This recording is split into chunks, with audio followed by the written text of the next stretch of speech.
안녕하십니까? 혹부리 영감입니다. 어르신 혹시 어제 저녁에 뜨끈한 국물에 밥 말아 드셨습니까? 그리고 식후에 시원한 식혜 한 잔 드셨습니까? 그게 밤사이 당신의 혈관을 터뜨릴 뻔했다는 사실 알고 계십니까? 오늘 제가 말씀드릴 사연은 제 한의원에 실려온 정할아버지의 이야기입니다. 평소 건강하시던 분이었는데 어느 날 새벽 3시에 갑자기 한쪽 팔다리를 못 쓰시고 말이 어눌해지셨습니다. 급히 119를 불러 병원에 가보니 뇌경색이었습니다. 원장님, 저녁에 그냥 평소처럼 밥 먹었을 뿐인데 이게 무슨 일입니까? 여러분, 저녁 식사가 독약이 될 수 있습니다. 특히 70대 이상 어르신들에게는 저녁에 먹는 음식 하나하나가 생사를 가르는 선택입니다. 오늘은 제가 40년 한의학 임상 경험을 바탕으로 자는 동안 뇌졸중과 심장마비를 부르는 최악의 저녁 식사 3가지와 그 이유, 그리고 마지막에는 저녁 먹고 속 더부룩할 때 바로 통하는 특급 비법까지 모두 말씀드리겠습니다. 끝까지 집중하십시오. 오늘 밤 당신의 목숨이 달린 이야기입니다. 첫 번째, 젓갈 장아찌 그리고 뜨거운 국물입니다. 원장님, 저녁에 국물 없으면 밥이 안 넘어가는데요? 그 마음 이해합니다. 하지만 이게 얼마나 위험한지 아십니까? 젓갈 한 숟가락에 나트륨이 무려 1000mg 이상 들어있습니다. 장아찌도 마찬가지입니다. 거기에 뜨거운 국물까지 드시면 한 끼에 나트륨을 3-4-0mg 섭취하게 됩니다. 세계보건기구 권장량이 하루 2000mg인데 저녁 한 끼로 그 2배를 드시는 겁니다. 문제는 타이밍입니다. 낮에 드시면 활동하면서 어느 정도 배출됩니다. 하지만 저녁, 특히 잠들기 전에 나트륨을 과다 섭취하면 어떻게 될까요? 밤사이 혈압이 치솟습니다. 한의학에서는 밤을 음의 시간이라고 봅니다. 몸이 쉬고 회복해야 하는 시간입니다. 그런데 나트륨이 혈관을 조이면 심장은 밤새 쉬지 못하고 펌프질을 계속해야 합니다. 앞서 말씀드린 정할아버지가 바로 이 경우였습니다. 저녁마다 뜨거운 된장찌개에 밥 말아 드시고 젓갈 2가지 곁들이셨습니다. 평생 이렇게 먹었는데 뭐가 문제냐고 하셨습니다. 그 결과가 무엇이었습니까? 새벽 3시 뇌혈관이 터질 뻔한 뇌경색이었습니다. 여러분, 새벽 2시 사시는 혈압이 가장 불안정한 시간대입니다.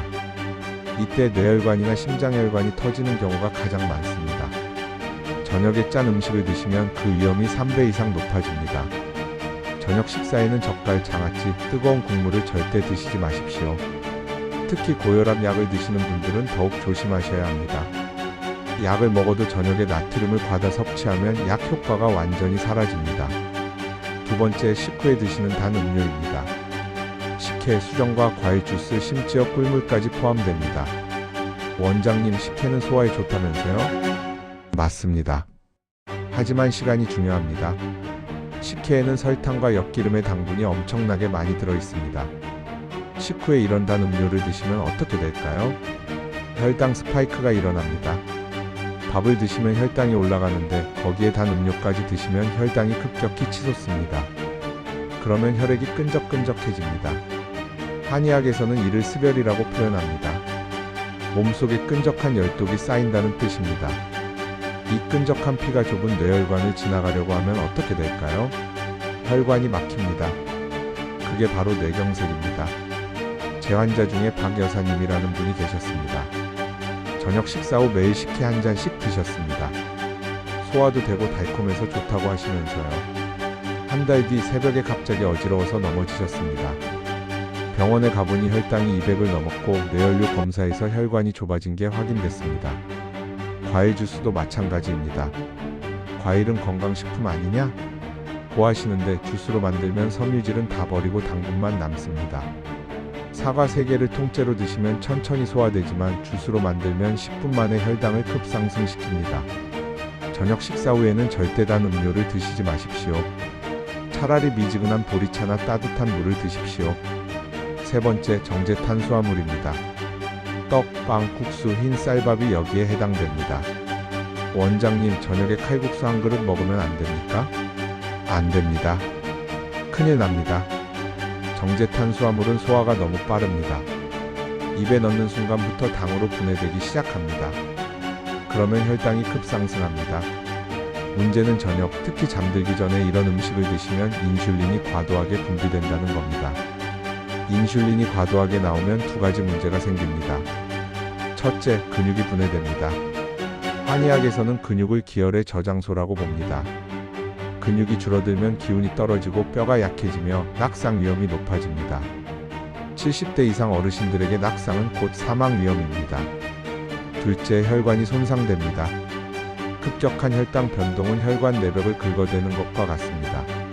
상처가 나면 그곳에 콜레스테롤이 쌓이고 동맥 경화가 악화됩니다. 제가 진료한 송 할아버지는 저녁마다 떡국이나 칼국수를 즐겨 드셨습니다. 부드럽고 소화 잘 된다고 하시면서요. 하지만 3개월 뒤 건강검진에서 혈당이 당뇨 수치로 올라갔고 근육량이 눈에 띄게 줄어들었습니다. 저녁에는 정제 탄수화물을 최대한 줄이십시오. 흰 쌀밥 대신 잡곡밥을 소량만 드시고 떡이나 빵, 국수는 아예 입에 대지 마십시오. 여기서 한 가지 더 말씀드리겠습니다. 저녁 과식은 한의학에서 위기불화를 일으킨다고 봅니다. 위장이 편치 않으면 밤에 잠을 설치게 됩니다. 배는 부른데 잠이 안 온다, 자다가 자꾸 깬다는 분들 대부분 저녁을 과식하신 겁니다. 문제는 잠을 못 자면 심장이 쉬지 못한다는 겁니다. 심장은 밤에 회복해야 하는데 위장이 소화하느라 난리를 치면 심장도 계속 일해야 합니다. 그러면 부정맥이 생기고 심하면 심근경색으로 이어집니다. 실제로 새벽에 가슴 통증으로 응급실에 실려오는 분들 중 상당수가 저녁을 과식하신 경우입니다. 그렇다면 저녁에는 무엇을 먹어야 할까요? 찜 요리 위주로 소식하십시오. 두부찜, 계란찜, 생선찜, 고등어, 삼치 등 이런 음식들은 소화가 잘 되고 단백질이 풍부하며 염분이 적습니다. 한의학에서는 찜 요리를 청담, 즉 맑고 담백하다고 표현합니다. 위장에 부담을 주지 않으면서 영양은 충분히 공급하는 최고의 저녁 식사입니다. 여기에 소량의 잡곡밥과 나물 반찬 정도만 곁들이면 완벽합니다. 국물은 되도록 피하시고 꼭 드시고 싶으면 맹물에 가까운 맑은 국물만 조금 드십시오. 저녁 식사는 점심의 절반 정도만 드십시오. 배가 70% 찼다 싶으면 수저를 내려놓으셔야 합니다. 자, 정리해드리겠습니다. 저녁에 절대 먹으면 안 되는 음식 3가지. 젓갈장아찌 뜨거운 국물 마이너스 나트륨 폭탄 야간 혈압 상승 새벽 뇌출혈. 식후단 음료 마이너스 혈당 스파이크 혈액 끈적임 뇌경색 유발. 정제 탄수화물 마이너스 혈당 급상승 근육 감소 및 혈관 손상. 올바른 저녁 식사. 찜 요리 두부 계란 생선 소량 잡곡밥 나물 반찬. 점심의 절반 정도만 소식. 그렇다면 이미 저녁을 드셨는데 속이 더부룩하고 답답하시다면 어떻게 해야 할까요? 제가 40년 임상에서 확인한 최고의 소화 혈자리를 알려드리겠습니다. 바로 중환입니다. 명치와 배꼽의 정중앙, 배꼽에서 손가락 4마디 위. 이곳을 시계 방향으로 천천히 3050회 문지르십시오. 힘은 살짝 눌러서 따뜻한 느낌이 들 정도면 됩니다. 한의학에서 중환은 위의 모열, 즉 위장의 기운이 모이는 자리입니다. 여기를 자극하면 소화가 빨라지고 위장의 부담이 줄어들며 심장도 편안해집니다. 추가로 매실차 한 잔을 드시면 더욱 좋습니다. 매실은 신맛이 있어서 생진지액, 즉 침을 돌게 하고 갈증을 멈춘다고 합니다. 소화액 분비를 촉진하고 위장을 편안하게 해줍니다. 매실차 만드는 법. 매실청 한 숟가락을 따뜻한 물 200ml에 타서 드십시오. 저녁 식사 30분 후에 천천히 드시면 됩니다. 여러분, 저녁 식사는 내일을 준비하는 식사가 아닙니다. 오늘 하루를 마무리하는 식사입니다. 과식하지 마십시오. 짜게 먹지 마십시오. 달게 먹지 마십시오. 한의학에서는 아침은 황제처럼, 점심은 평민처럼, 저녁은 거지처럼 먹으라는 말이 있습니다. 이 말의 의미를 이제 아시겠습니까? 저녁을 잘못 드시면 밤사이 뇌졸중이나 심장마비로 쓰러질 수 있습니다. 오늘 제가 말씀드린 내용을 꼭 기억하시고 가족들에게도 꼭 알려주십시오. 특히 70대 이상 어르신들, 고혈압, 당뇨, 심장질환이 있으신 분들은 저녁 식사가 곧 생명입니다. 오늘부터 당장 실천하십시오. 건강은 지식이 아니라 실천입니다. 혹부리 영감이었습니다. 늘 건강하십시오.